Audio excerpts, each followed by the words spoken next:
We've reached a tipping point in the Jim Harbaugh story. Big Ten coaches are turning on him. Why now? I've got the answer. Locked On Big Ten starts right now.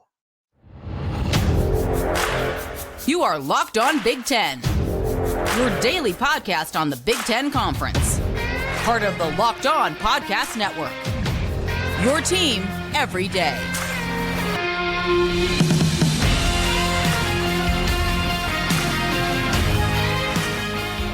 Welcome to Locked On Big Ten. I'm Craig Sheeman. Thank you for making us your first listen each and every day. We always appreciate it. Of course, we're free and available wherever you get your podcasts and on YouTube, and we're part of the Locked On Podcast Network, your team every day. Download the Game Time app, create an account, and use code LOCKEDONCollege for $20 off your first purchase. Big Ten coaches, they want punishment for Michigan now. What happened? Meanwhile, we've got weekend previews. We're actually going to talk some football games as well. Plus, our PigSkin Picks. I've got a couple of surprise upsets for you at the end, so hang tight for that. Be sure to subscribe down below and follow Locked On Big Ten for free wherever you get your podcast. That way, you'll get the latest episode of this podcast as soon as it becomes available each and every week. All right. This week, there was a Big Ten conference call with Commissioner Tony Petitti and the Big Ten coaches. It was on Wednesday, and this may have been the turning point in the Jim Harbaugh SpyGate story. Reportedly, a vast majority of coaches expressed their frustrations with the NCAA investigation into Michigan and SpyGate and everything going on there. Up till now, the coaching fraternity across the country really has remained largely silent on the matter. Why? Well, perhaps some coaches are doing some nefarious things themselves and they don't want to get noticed. Maybe. But something changed this week. More on that in just a moment. This phone call lasted about 90 minutes, and Harbaugh was on the call for 30 to 60 minutes. And then when Big Ten business was finished, this is, again, a regularly scheduled call. When Big Ten business was finished, Harbaugh got off the phone so that others could speak freely about the Michigan situation, and the phone call continued. And sources say that this phone call with Tony Petitti was very emotional and very passionate, and it got loud, as a matter of fact. And numerous coaches strongly encouraged Petitti to penalize Michigan and to do it now. A lot of people seem to think that the NCAA investigation is just going to take too long, and Michigan will probably win the conference championship, possibly a national championship, and then months later, well, penalties will come down, maybe forfeited games. Who knows where this all ends up? So the coaches seem to want the commissioner to step in now to help salvage this season, this year, and get Michigan out of the way and penalize them. Maybe a suspension with Harbaugh and whatever. I've told you before, there's only so much that Petitti can do. We'll get into that in a second. But regarding these coaches, a lot of words were being thrown around like tainted and fraudulent and unprecedented. And this was all throughout the call. Now, we've stated before on this podcast, we went back, unlike a lot of people, and we went back and read the bylaws of the Big Ten and what Tony Petitti can actually do. They only allow the commissioner to impose a 2-game suspension and a paltry $10,000 fine. That's it. That's a slap on the wrist. That's all that is. For more serious infractions, Petitti can gather an executive committee with people from all the schools in the conference, but all they can do is approve of the 2-game suspension and $10,000 fine. They can deny it or they can lessen it. They can't add more to it. They can't make it worse than that. That is all it can be from the commissioner. And I think that's why the commissioner's letting the NCAA do their thing. Plus, the NCAA is the one that has all the evidence, the alleged evidence right now. So that's where they're at. I'm going to be real interested to see how this plays out before the end of the season. What was the tipping point, you ask? Why did coaches all of a sudden pick now to step up and speak up against Jim Harbaugh? Well, I think it was the story about the Central Michigan State game, week 1 of the college football season. Pictures starting popping up on the internet of a man that looks very much like Connor Stalions on the sidelines of Central Michigan and the Chippewa season opener at Michigan State September 1st. Remember, Michigan didn't open its season until the next day. The Chippewa game against Michigan State was on that Friday night, September 1st. And Stalions, of course, in case you're just new to this, is the suspended football analyst assistant at the middle of the Spygate story with Michigan. So photos from screenshots of the FS1 TV broadcast that night start popping up everywhere. Stalions is, if it is him, is everywhere on this, on the sidelines. He is properly credentialed. He is wearing a Central Michigan. He's wearing the coaching attire, the same thing that all the other coaches are wearing that night. He's got a baseball cap on, and he's wearing sunglasses at night. Get to that more in just a moment.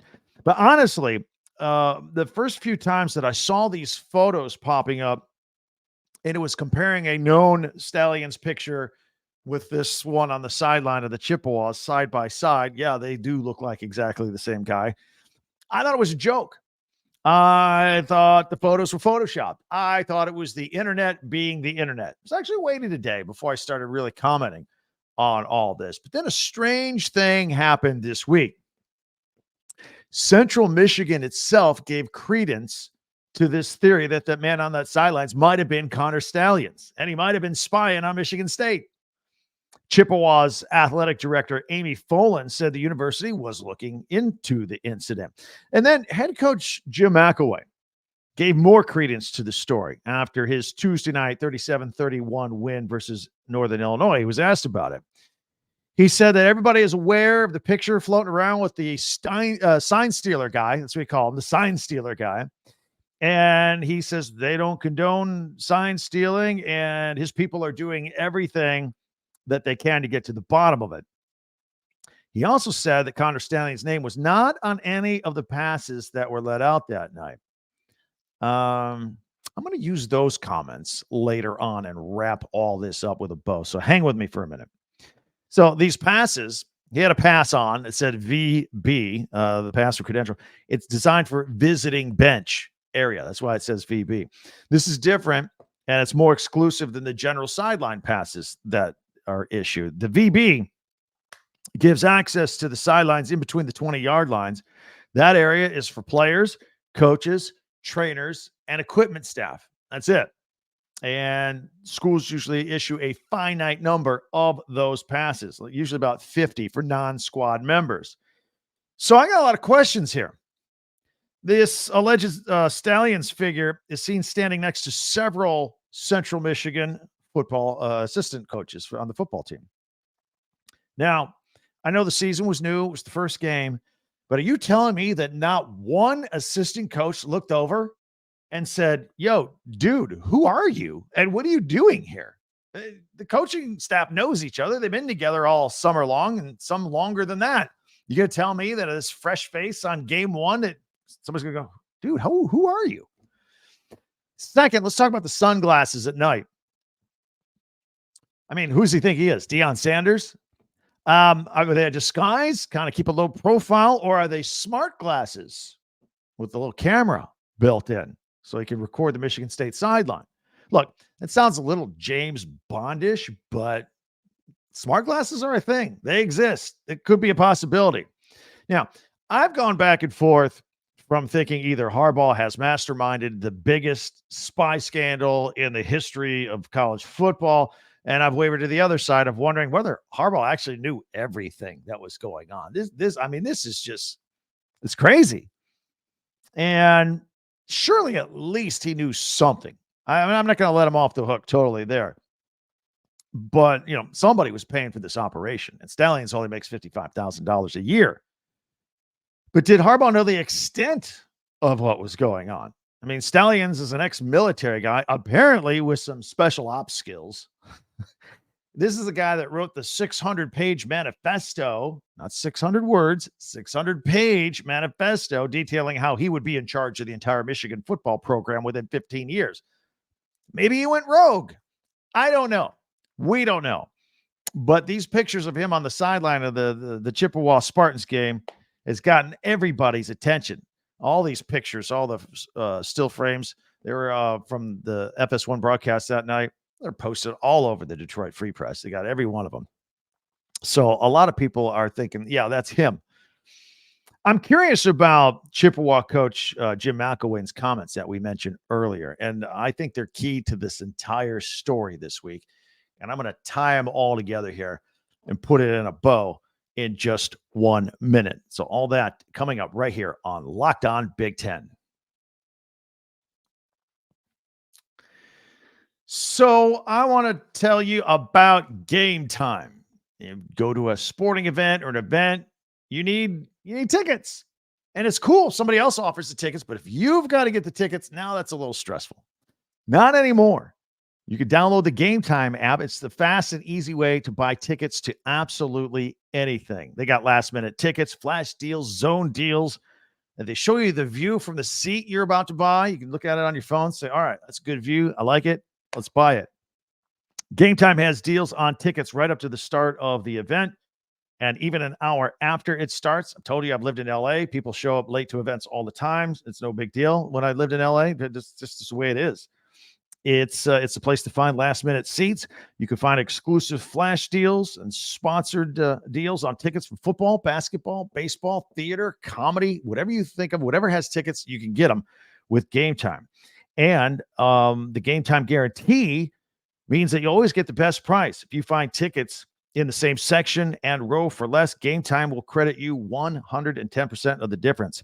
Download the Game Time app, create an account, use the code LOCKEDONCollege for $20 off your first purchase. Terms apply. Again, create an account and redeem code LOCKEDONCollege, LOCKEDONCOLLEGE for $20 off. Download Game Time today. Last minute tickets, lowest price, absolutely guaranteed. All right, so let's pull all this together. I told you with all this story that I am most curious about Chippewa coach Jim McElwain's comments that we mentioned earlier about the press pass and his name wasn't on any list and they're looking into it. I thought it was a little parsed. I thought it was a little vague. And, again, all he said is Stallion's name wasn't on any list. Remember, Jim McElwain. And by the way, that's not the same as saying, hey, that wasn't him or I know who he was. That was somebody else. He wasn't saying any of that. McElwain was fired as the Florida Gators head coach in 2017. He became the Central Michigan Chippewas coach in 2019. Do you know where he was in 2018? Michigan. Jim Harbaugh hired him as his wide receivers coach. He was on the staff. Connor Stalions has been volunteering as an analyst at Michigan since 2015.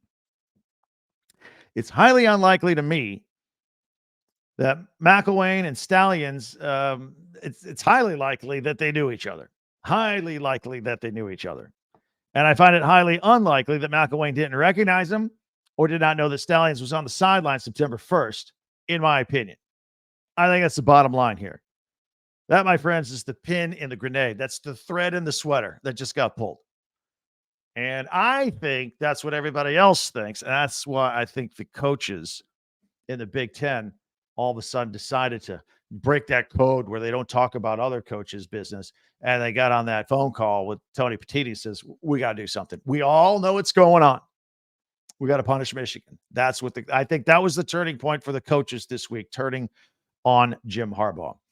Love to know what you think. We're on Twitter at Talk Big Ten, and you can hit me up on YouTube here as well with those comments. Love to hear what you think. Actually, I have been hearing what you think, and I can kind of tell if you're a Buckeye or a Wolverine, but everybody's comments are welcome. All right, there are some football games this weekend. It seems like we spent a lot of time talking about stuff and not football. Let's talk some football. The Ohio State Buckeyes, speaking of them, they play their first game since the College Football Playoff Committee decided that they are the number one team in the country. And they head to Rutgers to take on a pretty rugged team there that is already bowl eligible. This game is at noon on CBS. I fully expect a good effort by Rutgers, but I think Ohio State's starting to hit its stride right now.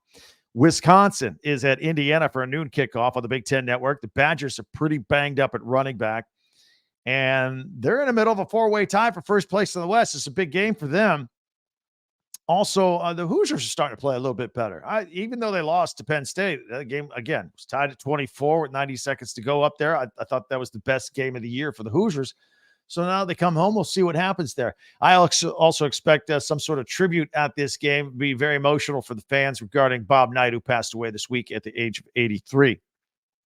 Also at noon on FS1, Nebraska is at Michigan State. Matt Rule's Huskers have won 5 of 6 since their 0-2 start. They are red hot. And with Michigan State struggling, no reason to doubt that, although we'll give you our pigskin picks in just a minute. Penn State travels to Maryland for a 3:30 game on Fox. Penn State, as I mentioned, had the win where they kind of had to figure things out against the Hoosiers. And the Terps started out 5-0 this year. They're in danger of losing their 4th straight if they lose this game. And it's a strong possibility. And then Penn State, they need to not look ahead. They got Michigan next week. So maybe that game's a little closer than you think. Illinois is at Minnesota for a 3:30 game on the Big Ten Network. Iowa playing Northwestern. That game is at Wrigley Field, home of the Chicago Cubs. Just squeezing a football field in there. Both teams will be on the same sideline. They really got to jam it in there. I wouldn't, if I were a receiver, I would say, hey, coach, don't call any fade passes in the corner because right there is the brick wall. There's going to be no room for error on this thing.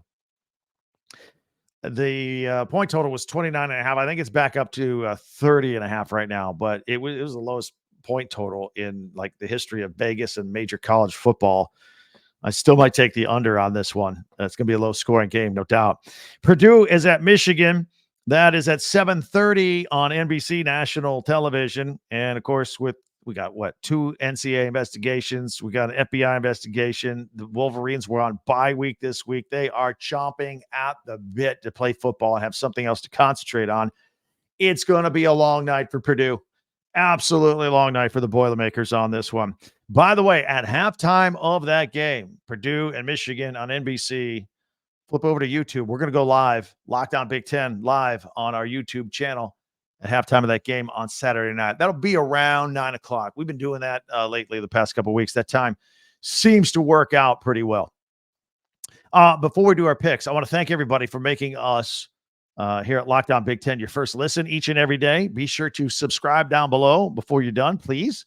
And it's free. It's easy. It's simple. Just click it, and you help us out a tremendous amount. Plus, no matter how you're consuming this podcast, please feel free to share and follow and like Locked On Big Ten. And don't forget, also on this channel on Fridays at 11 o'clock a.m. Eastern time is the Locked On College Football Kickoff live show.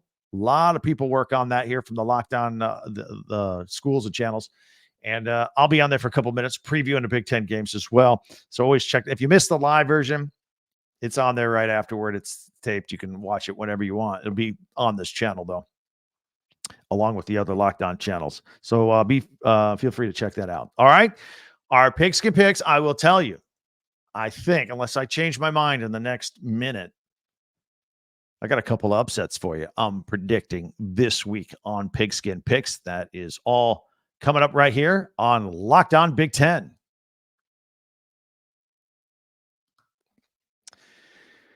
Prize Picks is cool. You know, you take yourself a couple of players, a couple of sports even, pair them all together, and you decide they're going to do more than or less than a certain amount of stats and watch the winnings roll in. It's called Prize Picks. It's a bunch of fun. Been doing it throughout football season, and I've been bankrolling my basketball season. I'm ready to go. And now you can mix and match football with basketball. It's phenomenal. Let me tell you about it. So with basketball season here, you can now pick combo projections across football and basketball with the Specials League. The league created specifically for combo projections that include 2 or more players from different sports or leagues. Like, for example, I could take Steph Curry and say more than 29 points tonight and pair it with Joe Burrow, more than 2 touchdown passes in their game Sunday night. Boom. If they hit, I win. It's awesome. Prize Picks even offers a reboot policy that also takes your entries and they stay in and play even if one of your players gets injured. For football or basketball games, if you have a player that exits a game in the first half and doesn't return to the second half, that player's rebooted. Prize Picks is the only daily fantasy sports platform with an injury insurance policy. So it is a ton of fun. Here's what you need to do to join.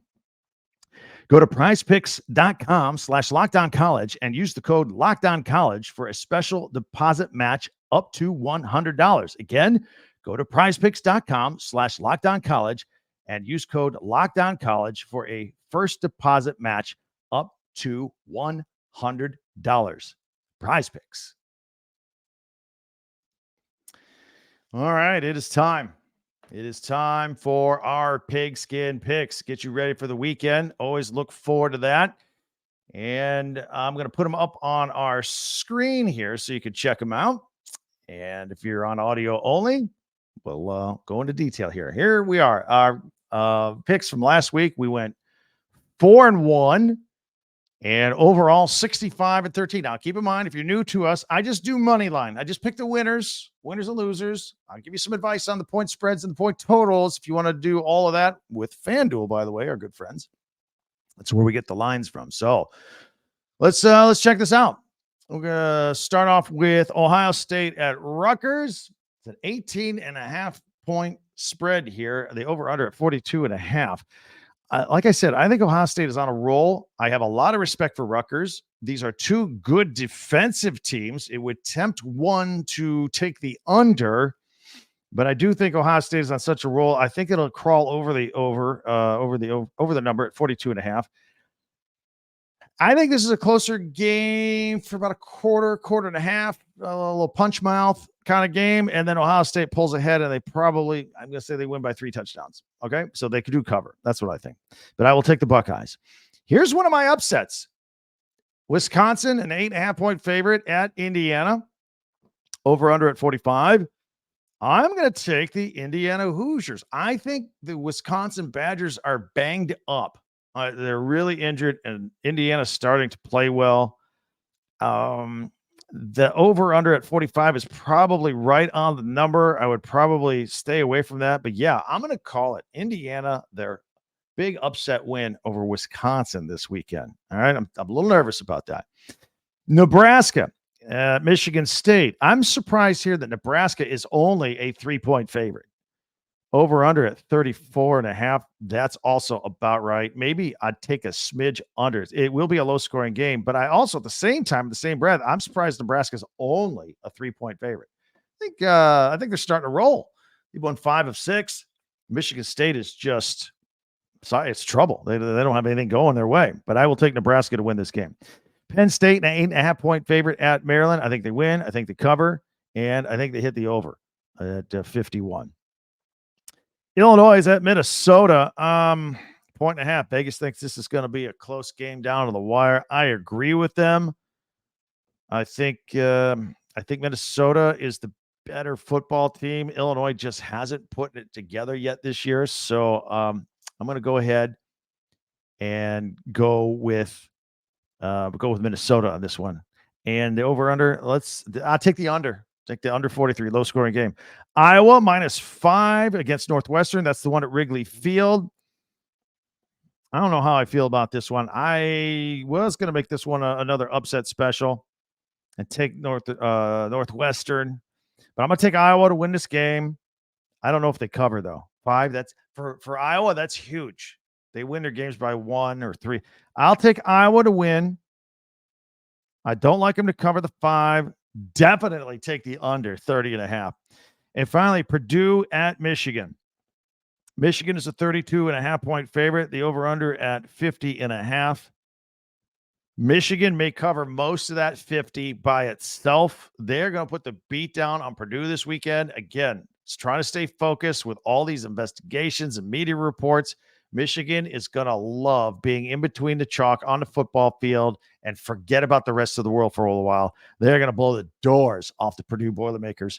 And I forgot to put that screen up. There you go. So Penn State over Maryland, Minnesota over Illinois, and Iowa over Northwestern. And I will take Michigan to throttle Purdue in this game this weekend. All right, there you go. those are my pigskin picks for the weekend. If you would like to comment, hit me up on Twitter at Talk Big Ten and also here on YouTube. Love to hear from you. All right, that is it. Ready for the weekend? Don't forget, we are going live at that Purdue Michigan game at halftime right here on our Locked On Big Ten YouTube channel. Many ways for you to interact with me. Twitter at Talk Big Ten, the website, talkbig10 10.com.